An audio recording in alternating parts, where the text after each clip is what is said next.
गरुड़ पुराण की कथा आती है कि यमराज जी एक तोता को देख के हंस गए।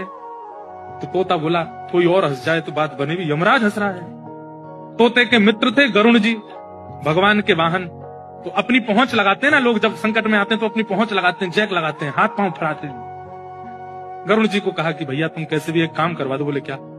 ये यमराज जी मुझे देख के हंस गए हैं, मुझे लग रहा है अब मेरे जीवन के दिन 4 बचे हैं।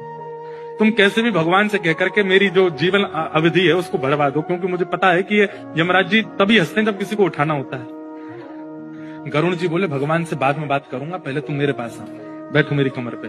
गरुड़ जी उड़ा करके उनको 7 समुद्र पार एक गुफा में ले गए और वहां भीतर ले जाकर के छोड़ दिया। बोले यहाँ रहो, यहाँ कोई नहीं आएगा, और 2-4-10 दिन यहीं बैठे रहना, सब ठीक हो जाएगा अपने आप। और मैं जाके भगवान, मैं यमराज जी से बात करता हूँ, भगवान को छोटे काम के लिए क्यों बोलना, मेरी पहुंच तो सब जगह है। मैं भी रसातल में जाके यमराज जी से कहता हूँ तुझको नहीं लेके जाएंगे, ठीक है? तोता बड़ा खुश हुआ, बहुत बढ़िया है, मैं यहीं रह लूंगा 4-5 दिन। यमराज जी के पास गए सीधे गरुड़ जी।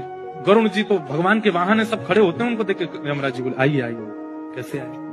बोले हम बस एक बात कहने आए हैं, फिर हमको जाना है वैकुंठ। हमारा एक मित्र है तोता, वहां का, उसका ये नाम है। बोले अच्छा, तुम उसको देख के हंस गए थे परसों, क्यों हंसे थे? कोई योजना बन रही हो तो मत बनाना। अच्छा, उस वन के तोते के बारे में? बोले हाँ, मैं तो उसको देख के इसलिए हंस गया था, मैंने कि देखो कैसे कर्म की विधि, ये अभी यहाँ बैठा है और इसकी मृत्यु 7 समुद्र पार एक गुफा में बिल्ली के खाने से होगी, और मैं ये सोच के हंस रहा था कि ये 7 समुद्र पार पहुंचेगा कैसे। तभी यमराज जी बोले देखो देखो आ गया। पीछे देखा तो उस तोते की आत्मा आ रही थी, मर गया। गरुड़ जी बोले मैं ही छोड़ के आया था इसे। आप कौन से जन्म का अब भोग रहे हो आपको नहीं पता है भैया, वो नहीं टल सकती है।